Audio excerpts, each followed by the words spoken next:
பழையதில் இனியது நேயர்களுக்கு எனது அன்பான வணக்கம்.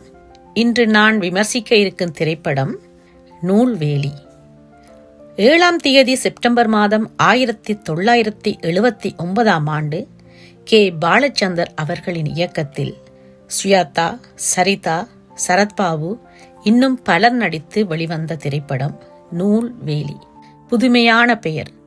பாலச்சந்தர் என்றாலே புதுமைகளை விரும்புபவர், முற்போக்குவாதி என்று பல விடயங்களை கூறிக்கொண்டு போகலாம். இத்திரைப்படத்தை தெலுங்கு மற்றும் தமிழ் மொழிகளில் ஒரே நேரத்தில் எடுக்கப்பட்டதாக கூறப்படுகிறது. தெலுங்கு மொழியில் குப்பெடு மனசு என்ற பெயரில் இத்திரைப்படம் வெளிவந்தது. இப்படத்தை தயாரித்தவர் கோவிந்தராஜன் துரைசாமி, இசை MS விஸ்வநாதன் ஐயா அவர்கள், ஒளிப்பதிவு PS லோகநாத். கதைக்குள் செல்ல முன் பாத்திரங்களின் பெயர்களை சொல்லிவிடுகிறேன். சுயாதா இதில் வித்யாவாக, திரைப்படங்களுக்கு சென்சார் போர்டில் பணிபுரியும் ஒரு பெண்மணியாகவும் பிரபல எழுத்தாளராகவும் நடித்திருக்கிறார். சரத்பாபு பாபு என்னும் பெயரில் இன்ஜினியராக இங்கே வருகிறார். சரிதா பேபி என்னும் பெயரில் பள்ளி மாணவியாக, காக்கிநாடா ஹமலா என்னும் நடிகை பேபியின் அம்மாவாகவும், நாராயணராவ் மௌலி, ரமணமூர்த்தி, SV வெங்கட்ராமன் போன்றவர்களும் இவர்களுடன் இணைந்து நடித்திருக்கிறார்கள்.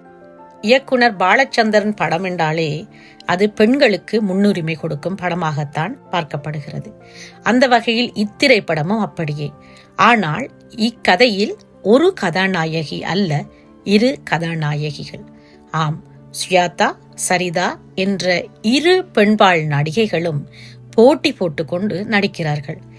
இருவரின் நடிப்புக்கும் தீனியாக இத்திரைப்படம் அமைந்திருக்கிறது என்பதில் ஐயமில்லை. சுயாதாவின் நடிப்பை தூக்கி சாப்பிடும் அளவுக்கு சிறுமியாக வரும் சரிதா சிறப்பாக நடித்திருக்கிறார். சின்ன வயதிலேயே இப்படி ஒரு நடிப்பு திறமையா என்று போற்றும் அளவுக்கு அந்த காலத்தில் சரிதா இருந்திருக்கிறார் என்பதே உண்மை. பேபியின் அம்மா ஸ்ரீமதி முன்னாள் திரைப்பட நாயகியாக நடித்தவர்.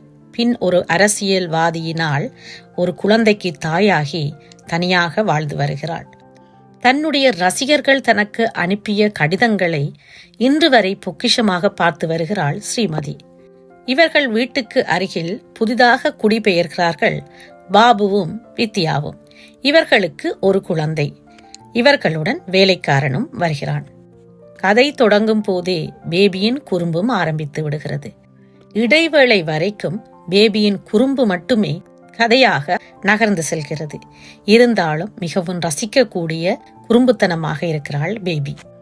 இடைவேளைக்கு பின் இது குழந்தைகளுக்கான படம் அல்ல என புரிய வைத்திருக்கிறார் பாலச்சந்தர். பாலச்சந்தரின் திரைப்படம் என்றாலே 18 வயதுக்கு மேற்பட்டவருக்குரிய திரைப்படம் என்பதை நாங்கள் கருத்தில் கொண்டு பார்க்க வேண்டும். 18 வயதுக்கு உட்பட்டவர்களுடன் சேர்ந்து இத்திரைப்படத்தை பார்ப்பது அவ்வளவாக நல்லதில்லை. அதற்காக அதில் ஏதாவது விரசமான காட்சிகள் இருக்கா என்றால் இல்லை. ஆனாலும் அக்கதை குழந்தைகளுக்கான கதை அல்ல என்பதுதான் உண்மை. பேபியின் குறும்புத்தனத்தில் பாபுவும் வித்யாவும் தங்கள் மனதை பறிகொடுத்து விடுகிறார்கள். தினமும் ஏதோ ஒரு குறும்பு, ஏதோ ஒரு சேட்டை என நகர்ந்து செல்லும் வேளையில் வித்யாவின் தம்பி மருத்துவருக்கு படித்துக் கொண்டு இருக்கிறார். வித்யாவை பார்ப்பதற்காக ஊருக்கு வந்த வேளையில் தனது மனதை பேபியிடம் பறிகொடுத்து விடுகிறார். தன் படிப்பு முடித்த பின் தன்னுடைய மனதில் இருக்கும் விருப்பத்தை பிறரிடம் தெரிவிக்கலாம் என நினைத்து கொண்டு ஊருக்கு புறப்பட்டு விடுகிறான். இந்த வேளையில் முன்னாள் நாயகியாக இருந்தவர் ஸ்ரீமதி மறுபடியும் நடிப்பதற்கான ஒரு வாய்ப்பு கிட்ட தன்னால் மறுபடியும் நடிக்க முடியுமா என்ற ஏக்கத்திலேயே இறந்துபட்டு விடுகிறார். அதை தாங்கிக் கொள்ள முடியாத பேபி துடித்து போகிறாள். தனக்காக இருந்த ஒரு அம்மாவும் இறந்து போக துணையின்றி தவிக்கிறாள். பிரபல எழுத்தாளரான வித்யா, தன் எழுத்துக்களால் புதுமைகளை படைத்த வித்யா பேபியின் வாழ்க்கையிலும் புதுமை செய்கிறாள். யாருமற்ற குழந்தைக்கு நீதி கேட்க வேண்டும் என்று அவரின் தந்தையை நாடிச் செல்ல விரும்புகிறாள். அவர் ஒரு அரசியல்வாதி, எப்படியும் தன் மகளை ஏற்றுக்கொள்ளப் போவதில்லை என்பதை புரிந்து கொண்டு பேபிக்கு பாபுவும் தானும் தாயும் தந்தையுமாக இருக்கப் போவதாக முடிவெடுக்கிறான். அக்கருத்தை பாபுவும் ஏற்றுக்கொள்கிறான். யாரும் துணையற்ற பேபியும் அவர்களின் முடிவுக்கு கட்டுப்படுகிறாள். அவர்கள் வீட்டில் வாழ வருகிறாள்.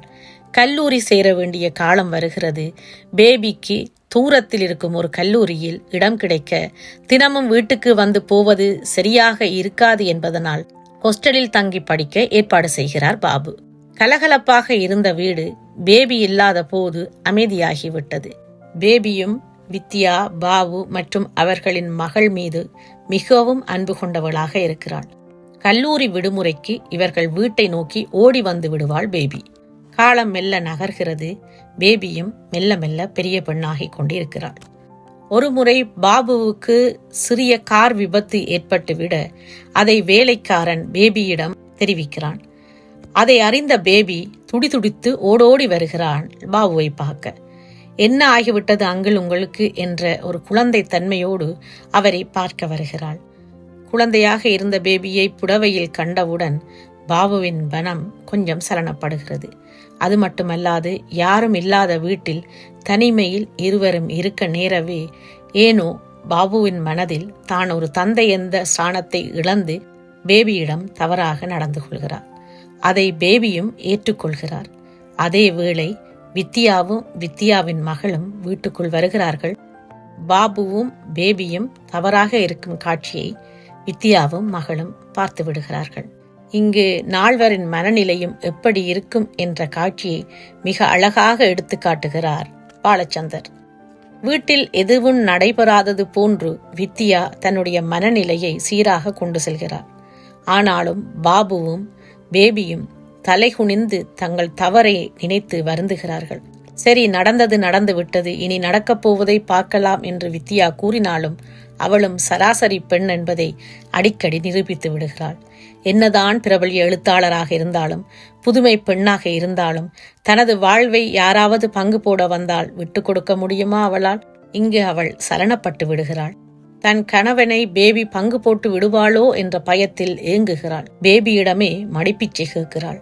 அப்பொழுது பேபி சொல்கிறாள், அங்கிள் எப்பொழுதும் உங்களுக்கு உரிமையானவர், ஆனால் அவரின் நினைவு எனக்கு உரிமையானது என்று கூறுகிறாள். இதிலேயே பூடகமான பேச்சை புரிந்து கொண்ட வித்யா எப்படியாவது அவளை வேறு ஒருவருக்கு திருமணம் செய்து கொடுக்க வேண்டும் என்று விரும்புகிறாள். ஏற்கனவே வித்யாவின் மனதில் தன் தம்பியாருக்கு அவளை திருமணம் செய்து கொடுக்க வேண்டும் என்று எண்ணியிருந்தாள். ஆனால் இப்படி நடந்த பிறகு எப்படி தன் தம்பியாருக்கு திருமணம் செய்து கொடுப்பது? ஆகவே வேறொருவருடன் திருமணம் ஏற்பாடு செய்யலாம் என்று நினைக்கும் போது பேபி கேட்கிறாள், உங்கள் தம்பிக்கு செய்தால் தவறு, வேறு ஒருவருக்கு செய்தால் தவறு இல்லையா என்று. இப்படியாக நாட்கள் நகர்ந்து செல்ல வித்யாவின் தம்பியும் ஊருக்கு வருகிறார். ஆரம்பத்தில் வரும்போது மிகவும் ஆனந்தமாக இருந்த வீடு இப்பொழுது அமைதியாக இருக்கிறதே, என்ன ஆச்சு என்ற கவலையில் கேட்கிறான். அப்பொழுது விடை புரிகிறது. எப்படி இருந்தாலும் பேபியை நான் என் மனதுக்குள் ஏற்றுக்கொண்டேன். அவள் செய்த தவறை நான் மறந்து அவளை என் மனைவியாக ஏற்க தயாராக இருக்கிறேன் என்று கூறுகிறான் வித்யாவின் தம்பி. ஆனால் பேபி அதை மறக்கிறாள். அதற்குள் வித்யாவும் ஓரிரு வார்த்தைகளை தன் தம்பி மீது வீசிவிட, இனி நான் பிரம்மச்சாரியாகவே வாழ்ந்து முடிக்கப் போகிறேன் என்று உறுதிமொழி கூறிவிட்டு வீட்டை விட்டு செல்கிறான் வித்யாவின் தம்பி. நாட்கள் நகர்கிறது. பேபியும் தாயாகிறாள். ஒரு பெண் குழந்தையை பெற்றெடுக்கிறாள். இந்த வேளையில் தன் கணவனை விட்டு பிரிந்து செல்கிறாள் வித்யா. பாபு தனிமையில், வித்யா தனது மகளோடு தனிமையில், பேபி தன் குழந்தையோடு தனிமையில் என்று 3 துருவங்களாக பிரிந்து செல்கிறார்கள் மூவரும். இதற்கிடையில் வித்யாவின் தம்பியும் பேபி கிளினிக் என்றொரு மருத்துவமனையை நடத்தி வருகிறார். நால்வரும் அன்பு மிகுந்தவர்களாகவும் காதல் மிகுந்தவர்களாகவும் இருந்தாலும் தங்களுக்குள் ஒரு நூல் வேலியை கட்டிக்கொண்டு தங்கள் அன்பை பிறரிடம் தெரிவிக்க முடியாமல் தவிக்கும் காட்சிகளை மிக சிறப்பாக கூறியிருக்கிறார் பாலச்சந்தர். இப்படியாக செல்லும் இவர்களுடைய வாழ்க்கை எப்பொழுது நேரான கூட்டில் செல்ல போகிறது என்பதுதான் கதை. பாதி கதையை உங்களுக்கு கூறிவிட்டேன். மீதி கதையை நீங்களே பார்த்து தெரிந்து கொள்ளுங்கள். மறுபடியும் சொல்கிறேன், இது 18 வயதுக்கு மேற்பட்டவர்களுக்கான திரைப்படம். ஆகவே குழந்தைகளை வைத்து பார்ப்பதை தவிர்த்துக் கொள்ளுங்கள். பாலச்சந்தர் என்னதான் புதுமையான படைப்பாளியாக இருந்தாலும், பெண்ணியம் பேசுபவராக இருந்தாலும், பல இடங்களில் தானும் ஒரு ஆண் என்பதை நிரூபித்திருக்கிறார். இத்திரைப்படத்திலும் அப்படியே. உங்களுக்கு நான் மீதி காட்சியை சொல்லவில்லை. நீங்களே கண்டபின் பாலச்சந்தரின் மனநிலையை புரிந்து கொள்வீர்கள். பெண்ணை பெருமைப்படுத்தி காட்டும் பாலச்சந்தரே பல இடங்களில், அதாவது தன் திரைப்படத்தில் நாயகியாக நடிப்பவர் மேலாடை குறைந்தவராக நடிக்க வைப்பது அவருடைய எண்ணப்பாடாக இருக்கிறது. இதன் காரணம் எனக்கு புரியவில்லை. அவருடைய திரைப்படங்களில் நாயகியாக வரும் பெண்கள் மேற்சட்டையை நீக்கி நடிக்க வேண்டிய காட்சிகள் அதிகமாக இருப்பதை நான் அவருடைய திரைப்படங்களில் பார்த்திருக்கிறேன்.